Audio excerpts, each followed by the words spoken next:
Hey guys, welcome back to my YouTube channel. This is Anmol Verma. Today we are going to start our brand new topic of Indian economic development, that is agriculture sector on the eve of independence. हाँ तो बच्चे, आज की जो मैं video लेकर आया हूं, यहां पे हम क्या पढ़ेंगे कि हमारा एग्रीकल्चर सेक्टर के क्या हालात थे आज़ादी से पहले। इससे पहले हमने जो वीडियो बनाई थी उसमें देखा था कि हमारी इकोनॉमी के क्या फीचर्स थे आज़ादी से पहले। जिस बच्चे ने वो वीडियो नहीं देखी है तो पहले ये वीडियो को छोड़ के पिछली वीडियो जाकर देख कर आइए। तो आइए वीडियो को स्टार्ट करते हैं और देखते हैं कि हमारे एग्रीकल्चर सेक्टर के क्या हालात थे। तो पहला पॉइंट बच्चे कहा गया है लो प्रोडक्शन एंड प्रोडक्टिविटी। तो आइए देखते हैं।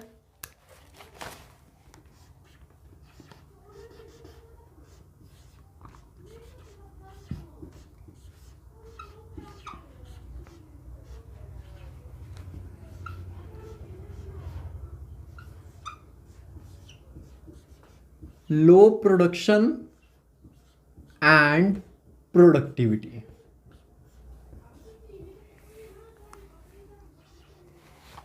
क्या कहा गया है बच्चे कि जो पहला पॉइंट है क्या बता रहा है, लो प्रोडक्शन एंड प्रोडक्टिविटी। मतलब कि बच्चे आजादी से पहले जो हमारा एग्रीकल्चर सेक्टर था उससे जो हमारे को जो टोटल प्रोडक्शन मिल रहा था वो एकदम क्या था, लो था। मतलब कि जो टोटल आउटपुट निकल के आ रहा था वो एकदम क्या था, लो था। प्रोडक्शन का मतलब होता है बच्चे टोटल आउटपुट, कि एक मतलब उससे जो टोटल आउटपुट निकल के आ रहा था वो क्या था, एकदम लो। और प्रोडक्टिविटी का मतलब बच्चे था कि पर हेक्टेयर लैंड से जो प्रोडक्शन हो रही थी वो एकदम क्या थी, लो थी। मतलब कि पर हेक्टेयर लैंड से जो प्रोडक्शन हो रही थी, जो आउटपुट निकल के आ रहा था वो एकदम क्या था, लो था। मतलब कि हम इन शॉर्ट ये समझ सकते हैं कि आजादी से पहले हमारा एग्रीकल्चर सेक्टर बहुत ज्यादा बुरा हाल था, उसमें जो प्रोडक्शन और प्रोडक्टिविटी थी एकदम लो थी। होप सो बच्चे आपको पहला पॉइंट समझ आ गया होगा। हाँ तो बच्चे जो हमारा सेकंड पॉइंट क्या कह रहा है, हाई डिग्री ऑफ अनसर्टेनिटी। इस पॉइंट को ध्यान से समझ लेते हैं बच्चे आजादी से पहले क्या था, हमें बहुत ज्यादा डिपेंडेंट रहना पड़ता था किसके ऊपर, रेनफॉल के ऊपर। किसके ऊपर, रेनफॉल के ऊपर। जिस सीजन में बच्चे रेनफॉल अच्छी होती थी उस सीजन में हमारा आउटपुट जो निकल के आता था एग्रीकल्चर से वो अच्छा होता था। अगर जिस सीजन में रेनफॉल अच्छी नहीं हुई उस सीजन हमारी जो प्रोडक्टिविटी थी एकदम लो रहती थी। मतलब कि हम बहुत ज्यादा किसके ऊपर डिपेंडेंट थे, रेनफॉल के ऊपर। मतलब हमारा प्रॉपर इरिगेशन कुछ भी नहीं था, मतलब जो कैनाल्स बने हुए वेल कुछ भी नहीं था। हमें बहुत ज्यादा डिपेंडेंट रहना पड़ता था किसके ऊपर, रेनफॉल के ऊपर। क्यों? क्योंकि हमारा जो इरिगेशन था वो बिल्कुल पुअर था, इरिगेशन फैसिलिटीज बिल्कुल नहीं थी वहां पे। होप सो बच्चे आपको ये भी पॉइंट समझ आ गया हो। हाँ तो बच्चे थर्ड पॉइंट क्या कह रहा है, डोमिनेंस ऑफ सब्सिस्टेंस फार्मिंग। जो बच्चे आजादी से पहले जो हमारी फार्मिंग थी किस तरह से की जाती थी, सब्सिस्टेंस फार्मिंग। मतलब कि उस टाइम पे जो फार्मर्स थे, उस टाइम के जो फार्मर्स थे क्या करते थे, वही क्रॉप्स उगाते थे जो उनको डे टू डे लाइफ में कंज्यूम करना होता था। मतलब सेलिंग के पर्पस के लिए वो क्रॉप्स को नहीं प्रोड्यूस करते थे। उनका मेन मकसद क्या होता था, उसे खुद ही कंज्यूम करना। मतलब वो सेलिंग के पर्पस के लिए भी कोई भी क्रॉप को नहीं ग्रो करते थे, बस अपनी कंजप्शन के लिए करते थे। होप सो बच्चे आपको ये पॉइंट भी समझ आ गया होगा। हाँ तो बच्चे अब बढ़ते हैं नेक्स्ट पॉइंट की ओर, gulf between owner of the soil and tiller of the soil. हाँ तो बच्चे इस पॉइंट में क्या कहा गया है, जो लैंड के ओनर्स थे और जो उस लैंड पे मजदूरी कर रहे थे लोग, इन दोनों के बीच में क्या आ चुका था, बहुत ज्यादा फासला आ चुका था। मतलब कि जो लैंड के ओनर थे वो बहुत एक लग्जरियस लाइफ जी रहे थे, लेकिन जो मजदूर थे वो आज भी उनको एक्सप्लॉइट किया जा रहा था, उनका बहुत ज्यादा बुरा हाल था। मतलब कि बच्चे जितना भी लैंड से आउटपुट निकल कर आता था वो लगभग कौन रखते थे, जो मालिक होते थे। लेकिन जो आपके जो फार्मर्स हैं, जो मजदूर हैं, उनके हाथ बिल्कुल नामात्र मिलता था, जिसके कारण उनकी एक्सप्लॉइटेशन हो रही थी और जो फार्मर्स थे वो उस टाइम पे भी मरते आ रहे थे। होप सो बच्चे आपको ये भी पॉइंट समझ आ गया होगा। हाँ तो बच्चे नेक्स्ट पॉइंट क्या कह रहा है, स्मॉल एंड फ्रेगमेंटेड लैंड। मतलब उस टाइम पे जो फार्मर्स के पास जो लैंड थी वो एकदम छोटी थी और फैली हुई थी। मतलब एक छोटी लैंड यहां पे और दूसरी छोटी लैंड वहां पे, जिसके कारण क्या हो रहा था, उनको फार्मिंग करने में बहुत ज्यादा दिक्कत हो रही थी। अब आप खुद सोचो बच्चे, एक लैंड यहां पे छोटा सा पीस है, एक लैंड दूसरी गली में जाकर है, तो आपका जो आउटपुट निकल कर आएगा वो इतना अच्छा नहीं हो पाएगा।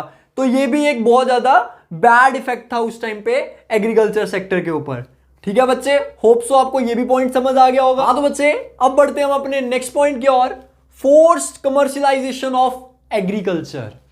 इसमें क्या हुआ था बच्चे, पहले पहले जो फार्मर्स थे वो क्या करते थे, अपनी सेल्फ कंजप्शन के लिए फार्मिंग करते थे, मतलब वही क्रॉप्स को वो कल्टीवेट करते थे जिनकी उनको नीड होती थी।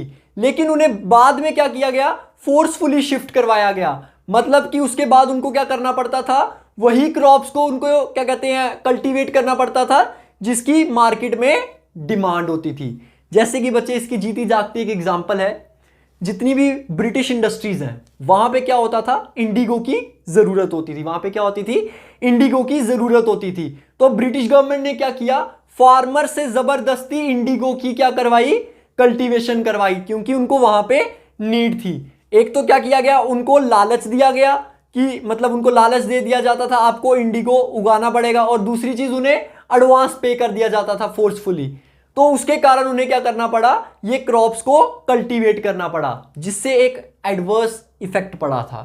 क्या पड़ा था, अब फार्मर्स को जो भी राशन वगैरह चाहिए था वो मार्केट में लेने जाना पड़ता था, और उनके पास इतना कैश होता नहीं था। और एट द एंड क्या हुआ बच्चे, जो फार्मर्स थे वो कर्ज के नीचे दबके रह गए थे। At the end farmers exploit हो चुके थे। इसी के साथ बच्चे हमारा टॉपिक खत्म हो चुका है। हाँ तो बच्चे अब हम अपना एक नया टॉपिक शुरू करने जा रहे हैं, जिसका नाम है industrial sector on the eve of independence. यहां पे हम पढ़ेंगे बच्चे कि इंडस्ट्रियल सेक्टर के क्या हालात थे आजादी से पहले। क्या पढ़ने जा रहे हैं हम, हमारा जो इंडस्ट्रियल सेक्टर है उसके क्या हालात थे आजादी से पहले। जैसे कि बच्चे आपको पता है, जो ब्रिटिशर्स थे उन्होंने हम पे काफी सालों तक राज किया था। ब्रिटिशर्स ने क्या किया था, काफी सालों तक राज किया था, जिसके कारण हमारा जो इंडस्ट्रियल सेक्टर था वो पूरी तरह एक्सप्लॉइट हो चुका था। ब्रिटिश गवर्नमेंट ने कुछ ऐसी पॉलिसीज बनाई थी जिसके कारण हमारा इंडस्ट्रियल सेक्टर पूरी तरह से खत्म हो चुका था। इसी चीज को हमने एक नाम दिया है, सिस्टमैटिक डी इंडस्ट्रियलाइजेशन। मतलब जिस तरह से हमारा इंडस्ट्रियल सेक्टर खत्म हुआ उसको हमने एक नाम दे दिया, जिसको हम बोलते हैं सिस्टमैटिक डी इंडस्ट्रियलाइजेशन। इसमें जो बच्चे सबसे बुरी चीज हुई थी वो क्या थी, डिके ऑफ हैंडीक्राफ्ट। सबसे बुरी चीज इसमें क्या हुई थी, डिके ऑफ हैंडीक्राफ्ट। इसको समझते हैं बच्चे। आजादी से पहले की बात है, मतलब तब ना हमारा हैंडीक्राफ्ट का जो काम था उसका फॉरेन मार्केट में बहुत ज्यादा नाम था। ठीक है भाई, जितनी भी ये जो हैंडीक्राफ्ट की इंडस्ट्रीज थी इसका फॉरेन मार्केट में बहुत ज्यादा नाम था, बहुत ज्यादा रेपुटेशन था। लेकिन ब्रिटिशर्स जब आप भारत में आए, इन्होंने कुछ ऐसी पॉलिसीज बनाई, ब्रिटिश गवर्नमेंट ने कुछ ऐसी पॉलिसीज बनाई जिसके कारण जो हमारा हैंडीक्राफ्ट इंडस्ट्रीज था वो एकदम खत्म हो गया। हैंडीक्राफ्ट इंडस्ट्रीज का काम एकदम इन्होंने खत्म कर दिया। वही चीज अब हम यहां पे पढ़ने जा रहे हैं। पहली आती है डिस्क्रिमिनेटरी टैरिफ पॉलिसी। सबसे इंपॉर्टेंट, ब्रिटिश गवर्नमेंट ने एक ऐसी पॉलिसी बनाई जिसके कारण जो हैंडीक्राफ्ट का काम था ना बच्चे, एकदम खत्म हो गया। आइए इस पॉलिसी को समझते हैं। इस पॉलिसी में क्या हुआ था बच्चे, ब्रिटिश गवर्नमेंट ने एक पॉलिसी बनाई। इस पॉलिसी के तहत यह बोला गया कि अगर यहां से भारत से कोई भी रॉ मटेरियल फॉरेन मार्केट में जा रहा है, मतलब ब्रिटेन कंट्रीज में जा रहा है, तो वो टैरिफ फ्री जाएगा, मतलब कोई टैक्स नहीं लगेगा।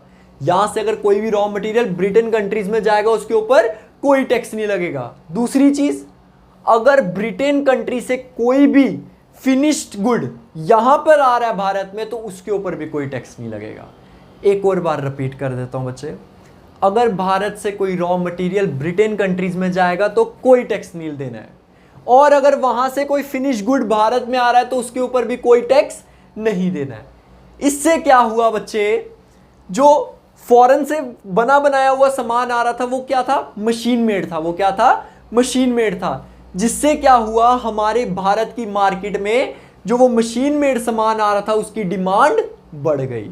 जो सामान जो फॉरेन मार्केट से यहां पे आ रहा था उसकी डिमांड ऑटोमेटिकली बढ़ गई। क्यों बढ़ गई बच्चे, एक तो वो मशीन मेड था और वो सस्ता होता था। इससे क्या हुआ, हमारा जो हैंडीक्राफ्ट का काम था वो एकदम खत्म हो गया। लोगों ने कौन सा सामान लेना शुरू कर दिया, जो मशीन मेड, जो फॉरेन से आ रहा था वो सामान लेना शुरू कर दिया।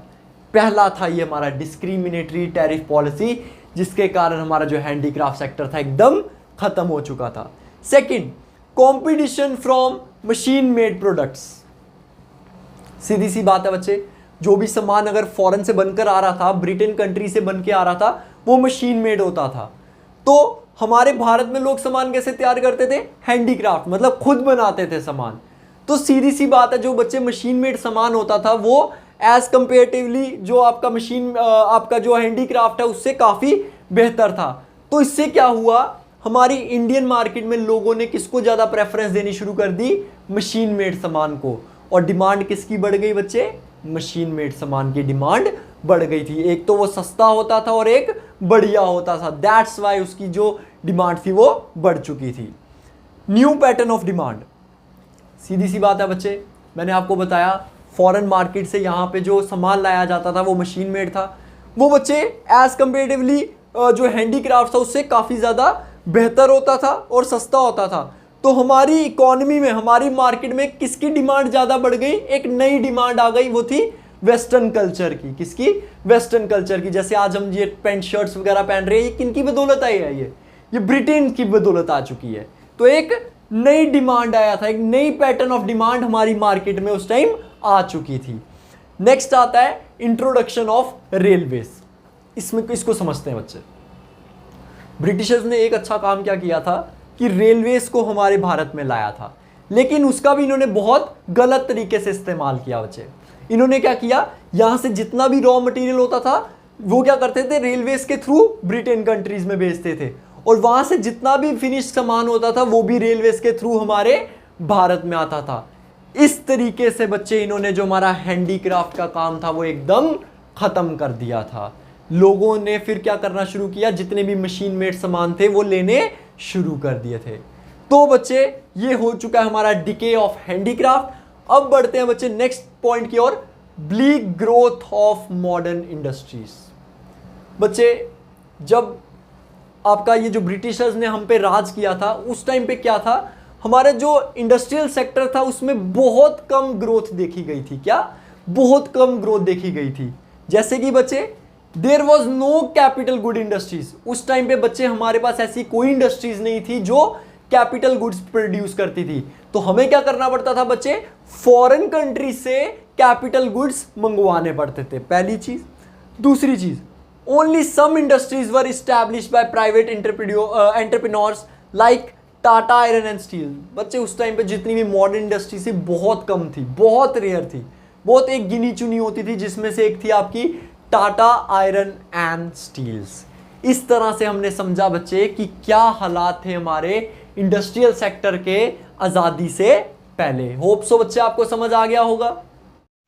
हाँ तो बच्चे, अगर वीडियो पसंद आई हो तो वीडियो को लाइक एंड शेयर जरूर कर देना एंड चैनल को सब्सक्राइब कर देना। हम इसी तरह से वीडियोस लाते रहेंगे। Thank you so much.